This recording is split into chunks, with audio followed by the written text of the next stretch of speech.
Hey guys, tonight we're going to dim the lights, sink deep into the cushions, and let the frantic energy of the day just drift away. We're going to take a very long, very slow, and arguably very financially disastrous walk through early 18th century France.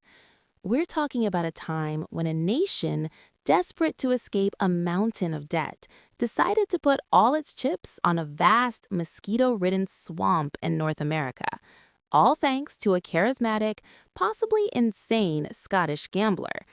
This is the story of the Mississippi Scheme, a moment when the French, with their characteristic flair for drama, collectively lost their minds and their life savings in the blink of an eye. So get comfortable, adjust your blankets, and let's float back to a time when your entire family's fortune could be traded for a piece of paper that represented nothing more than hot air and a few alligators. Now, to truly understand the sheer audacity of the Mississippi Scheme, we have to set the stage. It's 1715, and King Louis XIV, the Sun King, has finally, mercifully, died. He'd ruled France for 72 glorious, extravagant years, building Versailles, fighting endless wars, and generally making sure France was the most powerful, glittering nation in Europe.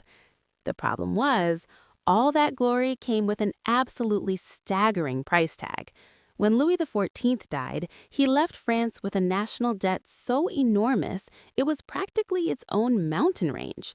The treasury was empty, the country was bankrupt, and the people were exhausted. Enter John Law. Now, John Law was not your typical financial advisor. He was a Scottish bon vivant, a mathematical genius, a gambler, and, not insignificantly, a convicted murderer who had fled England after killing a man in a duel over a woman. He was a man who truly believed that money was just an idea, and he was absolutely convinced he could use that idea to fix France. Law's revolutionary and, as it turned out, incredibly dangerous theory was that gold and silver were just arbitrary symbols of wealth. He believed that the real wealth of a nation lay in its productive capacity, and that paper money, backed by the promise of future prosperity, could unleash an economic boom. He managed to convince the regent of France, Philippe II, Duke of Orleans, that his plan was the solution to France's debt crisis. In 1716, Law was allowed to establish the Banque Générale, a private bank that issued paper banknotes. And for a little while, it actually worked. The paper money was more convenient than hauling around heavy bags of coins, and it stimulated trade.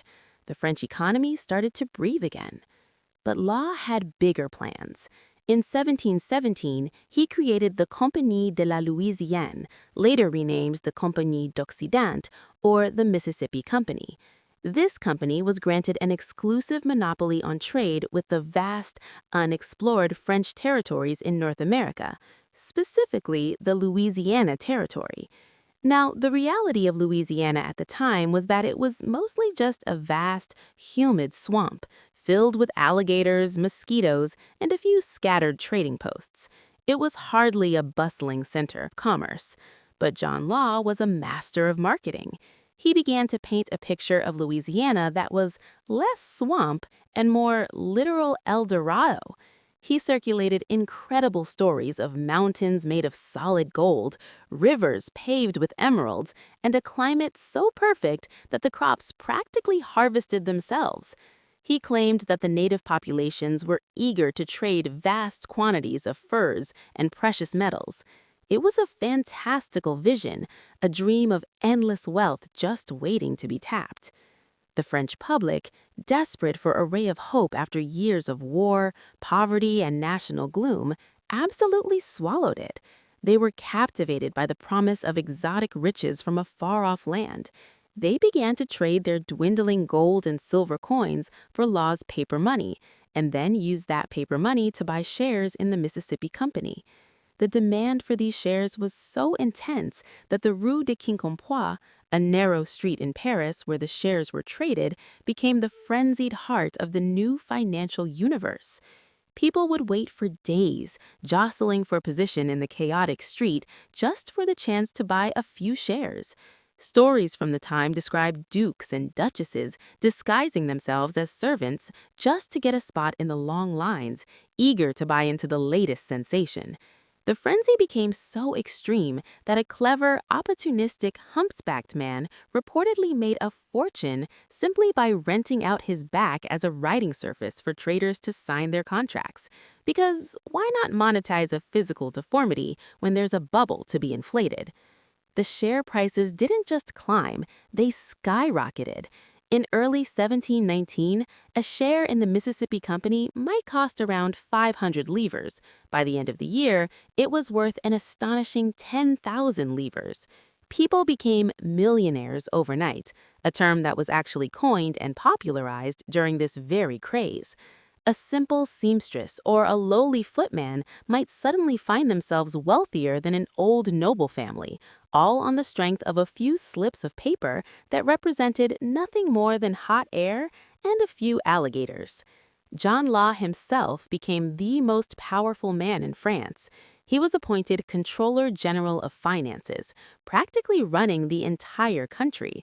He was hailed as a genius, a savior who had magically turned paper into prosperity.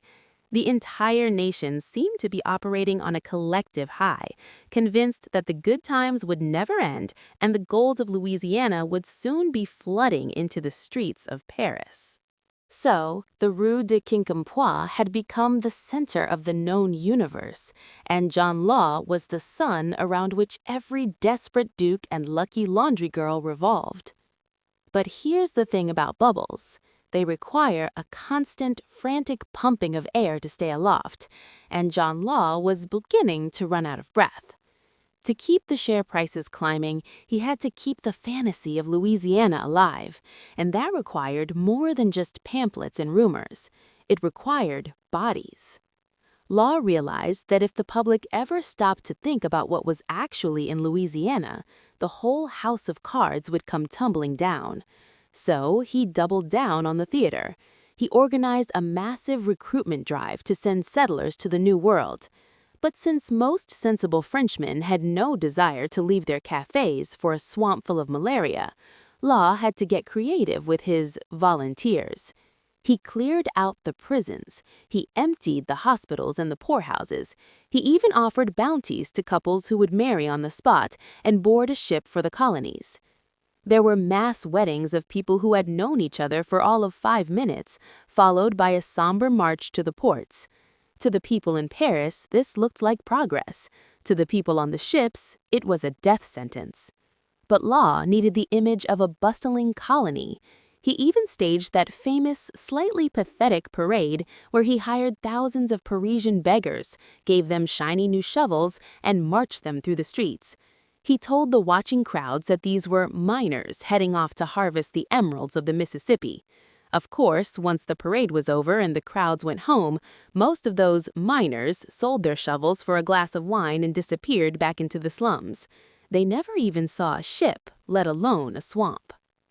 Meanwhile, the financial engineering was getting truly surreal.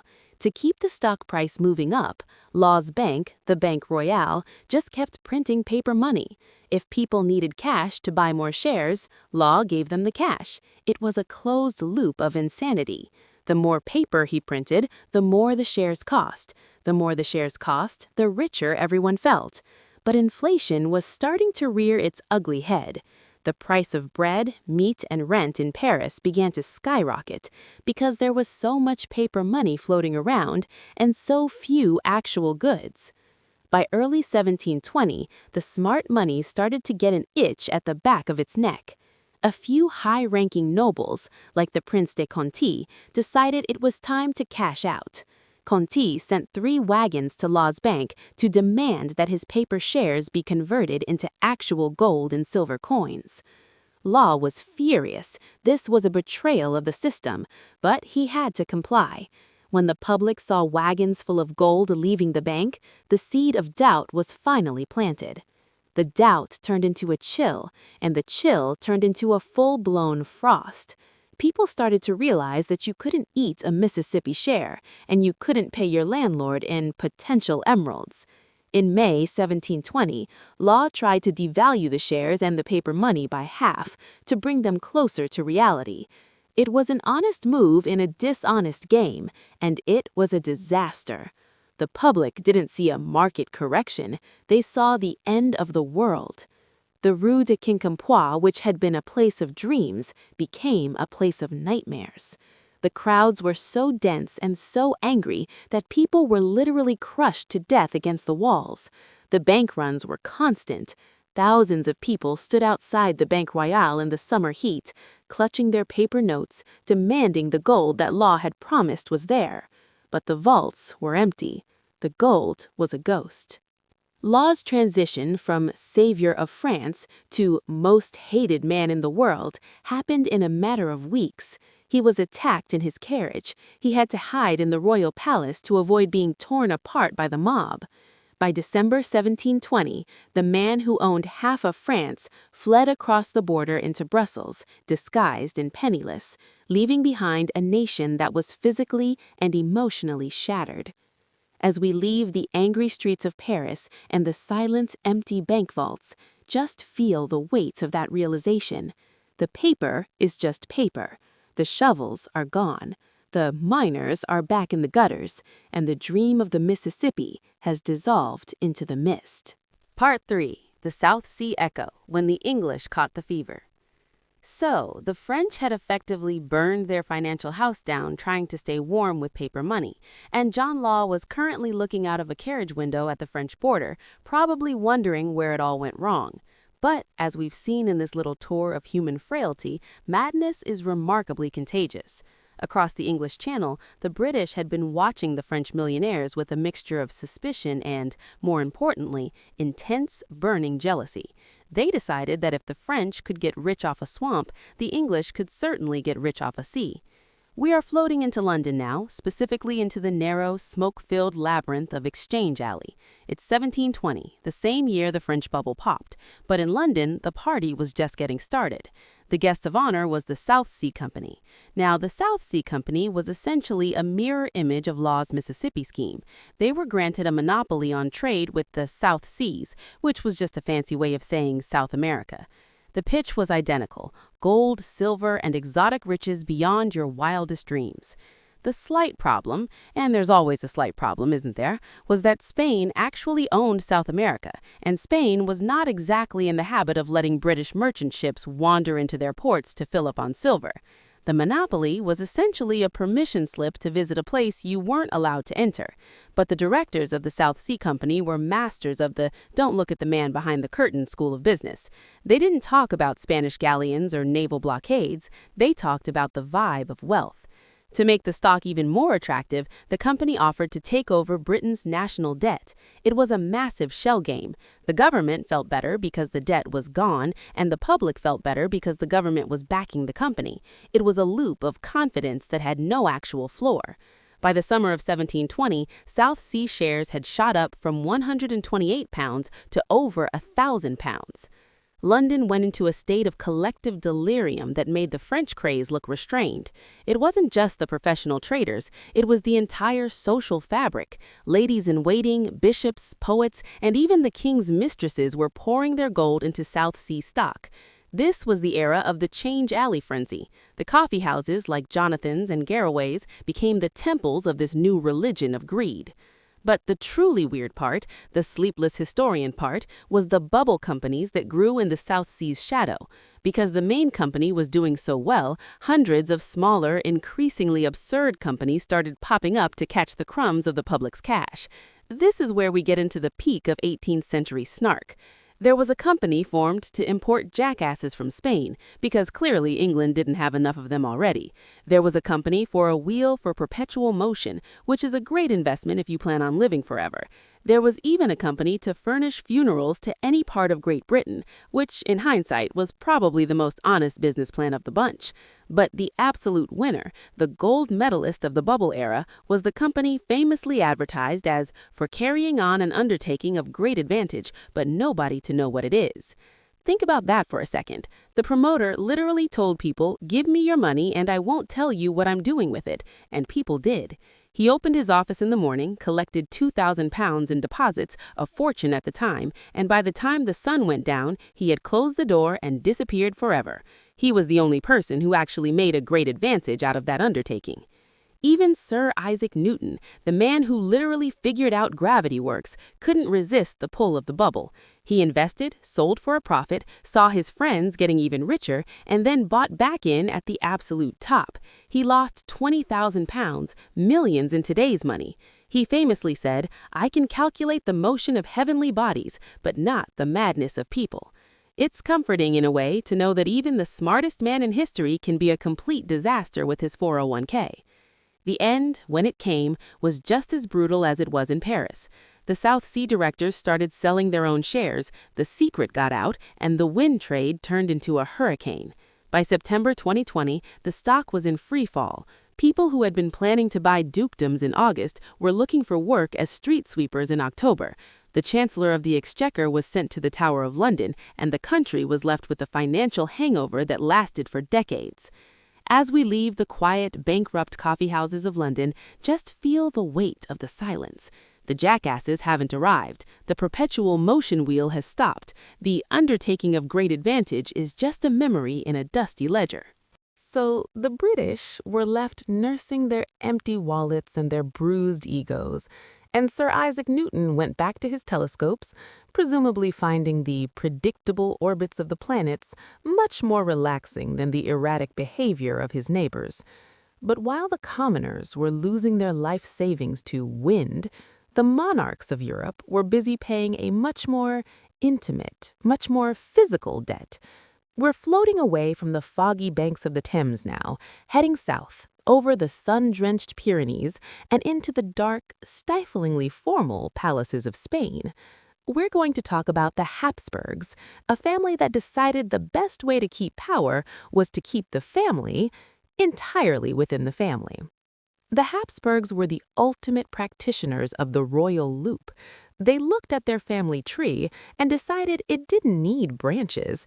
It just needed to be a very tall, very straight pole.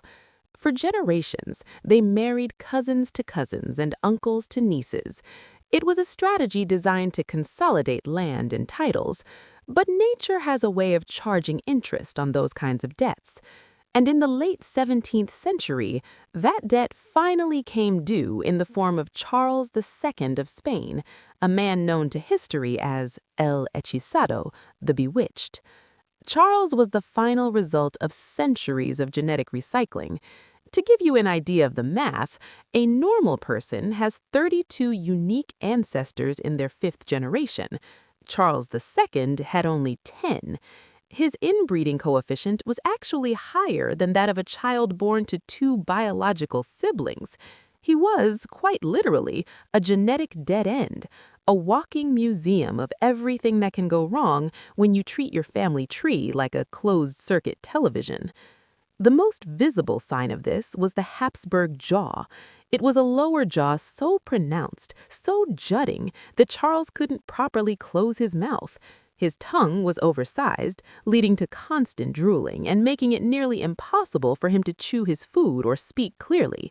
He was a king who was essentially drowning in his own anatomy. Because why settle for a normal chin when you can have one that acts as a permanent, fleshy balcony for your face? Charles didn't walk until he was 8. He was never truly educated because the court was simply happy if he survived to lunch. He lived in the Escorial, that vast, cold, granite monastery palace that felt more like a tomb than a home. He spent his days surrounded by priests and exorcists because the Spanish court couldn't accept that their king was the victim of a family tree that was a straight line. They insisted he must be the victim of a curse. They performed endless rituals to unbewitch him. They brought in the relics of saints. They whispered incantations over his bed. And they generally made his life a waking nightmare of religious superstition.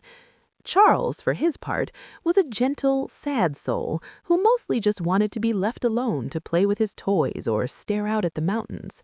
He was a man trapped in a body that was failing him and a role he was never meant to play. The tragedy reached its peak when it came to the succession. Because Charles was the last male Habsburg, the entire fate of the Spanish Empire, at the time one of the largest on earth, rested on him producing an heir. He was married twice. His first wife, Marie-Louise d'Orléans, was reportedly horrified by his appearance, but grew to feel a deep maternal pity for him. When she died without a child, the court essentially forced a second wife, Maria Anna of Neuburg, upon him. The pressure was immense. Every time the queen had a stomachache, the bells of Madrid would ring in hope. But Charles was sterile, another gift from his ancestors. He knew it, the doctors knew it, but the political theater had to continue. He spent his final years watching his ministers and the ambassadors of Europe fight over his kingdom as if he were already dead. He even insisted on seeing the corpses of his family in the royal crypt, perhaps searching for a sense of belonging in a line of people who had, quite literally, made him who he was. When Charles finally passed away in 1700, at the age of 38, his autopsy was a document of pure Gothic horror. The doctor famously noted that his heart was the size of a peppercorn, his head was full of water, and he appeared to have been a person who had been used up by history before he was even born. As we leave the cold, silent rooms of the Escorial, just feel the weight of those centuries of pride. The gold of the Habsburgs didn't save them. It only ensured that their decline was as slow and public as possible. The jaw has closed, the line has snapped. The empire is being carved up by other men in other rooms. Part 5. The Winter Queen, a throne of snow and ice. So, we've watched the Spanish Habsburgs reach their biological dead end, their empire dissolving as quickly as Charles II's health. It's a bit of a grim reminder that keeping things all in the family usually results in a very expensive, very formal disaster. But now, we're going to float away from the cold granite of the Escorial and head north towards the lush forests of Bohemia and the misty banks of the Rhine. We're going to talk about a woman who was born into the highest of hopes and ended up as one of history's most elegant refugees. This is the story of Elizabeth Stuart, the Winter Queen. Elizabeth was the daughter of King James I of England and the sister of the ill-fated Charles I. She was witty, she was beautiful, and she was, by all accounts, the ultimate it girl of the early 17th century. In 1613, she married Frederick V, the Elector Palatine. It was a grand, glittering match. They were young, they were in love, and they were the power couple of the Protestant world. For a while, they lived in Heidelberg Castle, where Frederick built her the Hortus Palatinus, a garden so magnificent it was called the eighth wonder of the world. Because when you're a royal in love, a simple bouquet of roses just doesn't quite cut it. You need an entire mountain transformed into a botanical paradise. But then, in 1619, the people of Bohemia decided that had enough of their Catholic Habsburg rulers. They offered the throne to Frederick. Elizabeth, perhaps dreaming of a grander title, or perhaps just possessed by that relentless Stuart optimism, encouraged him to take it. "I would rather eat dry bread at a king's table than feast at an elector's," she reportedly said. It's one of those quotes that sounds great in a screenplay, but looks a bit awkward when the bread actually starts getting dry. They moved to Prague and were crowned. Elizabeth was a queen at last. But the Habsburgs weren't exactly the type of people to let a kingdom go just because someone else sat in the chair. Within a year, the imperial armies arrived. At the Battle of White Mountain, Frederick's forces were crushed.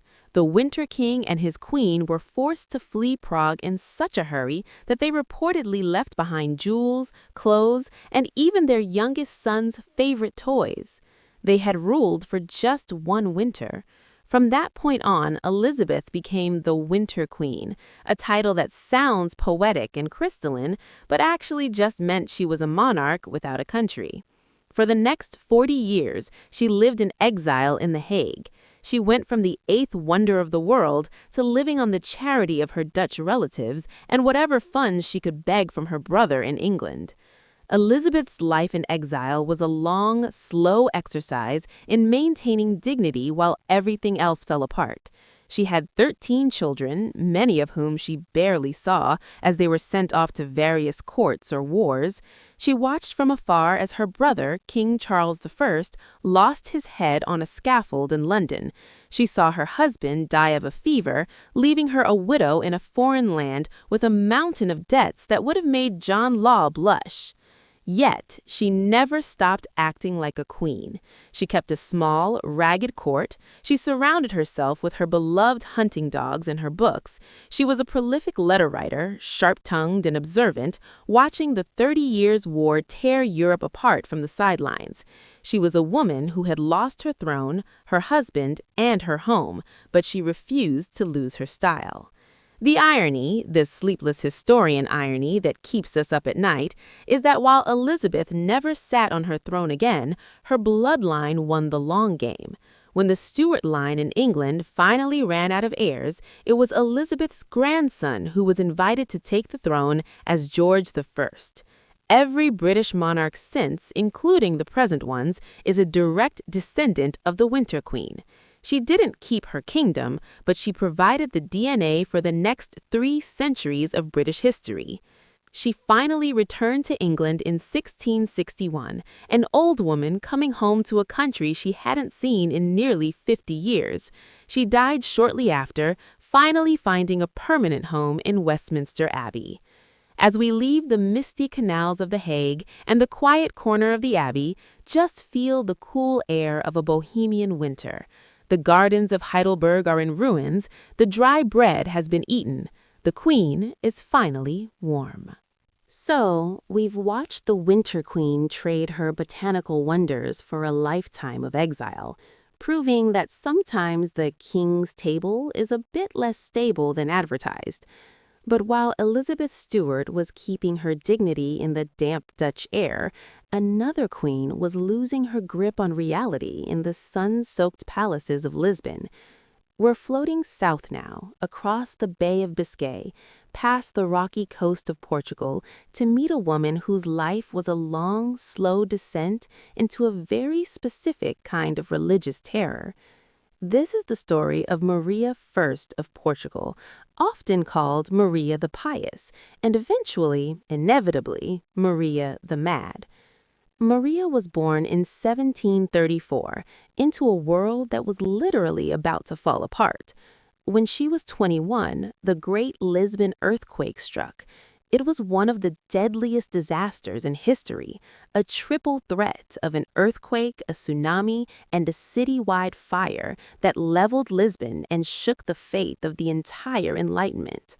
Maria survived, but the trauma of seeing her world crumble literally into the sea stayed with her. It was a crack in the foundation of her mind that would only widen with time. She became queen in 1777, and for a while she was actually quite popular.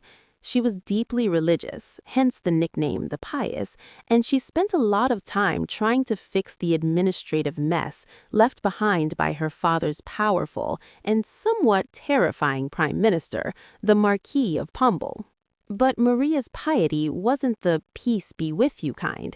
It was the floor is opening up and demons are grabbing my ankles kind. The 1780s and 90s were a relentless parade of grief for Maria. Her husband, who was also her uncle, because of course he was, died. Then her eldest son and heir died of smallpox. Then her daughter died. Then her confessor died. For a woman already prone to religious melancholy, this wasn't just bad luck, it was a divine verdict. She became convinced that God was punishing her for the sins of her father and the atrocities committed during the rebuilding of Lisbon. This is where the snarky asides of history get a bit quiet, because Maria's madness was genuinely haunting. She began to hear things. Specifically, she began to hear the screams of her father. She became convinced that King Jose I was trapped in purgatory, or worse, and that his soul was being tortured for his earthly mistakes. She would wander the halls of the Kelu's palace at night, dressed in her white nightgown, screaming back at the voices only she could hear. Her madness was a slow-motion car crash of religious anxiety. She would spend hours in confession, sobbing that she was a vile sinner and that the demons were coming for her. She refused to wear her royal robes, preferring the plainest clothes, and would often lapse into a catatonic state where she wouldn't speak for days. When she did speak, it was usually to warn the court that they were all going to hell. Not exactly the kind of State of the Union address a kingdom wants to hear. In 1792, the court finally had to admit the queen was no longer fit to rule. They brought in Dr. Francis Willis, the same doctor who had treated King George III with his blistering and strait waistcoats. Willis tried his best, but Maria was a different kind of patient. George was talking to trees, Maria was talking to the damned. She reportedly shrieked whenever Willis entered the room, calling him a demon or a heretic. The final blow to her sanity came from across the border. The French Revolution was in full swing, and the news of Marie Antoinette's execution sent Maria into a total spell. If they could kill a queen in France, surely the demons were already at the door in Portugal. When Napoleon's armies eventually invaded in 1807, the entire Portuguese court had to flee to Brazil. Imagine the scene: a queen who was terrified of the dark, who hears the screams of the dead, being forced onto a ship for a months-long voyage across the Atlantic. During the journey, she reportedly spent her time huddled in her cabin, screaming that the sailors were devils and that the sea was a lake of fire. She arrived in Rio de Janeiro a shell of a woman, a queen in name only, living out her final years in a convent, still listening for the screams that never quite went away. She died in 1616, the first monarch to rule from a colony, but she had been gone long before the ship ever left the dock. As we leave the humid, tropical air of Rio and the silent convents of Portugal, just feel the weight of that religious shadow. The candles have burned down, the screams have finally faded into the sound of the waves. The queen is finally in a place where no one is shouting. The night is heavy, the incense has cleared, everything is quiet. Subscribe if you love this kind of immersive historical storytelling. It's not just facts, it's feelings. Drop your current city and time in the comments. I love knowing who's sailing the night seas with me.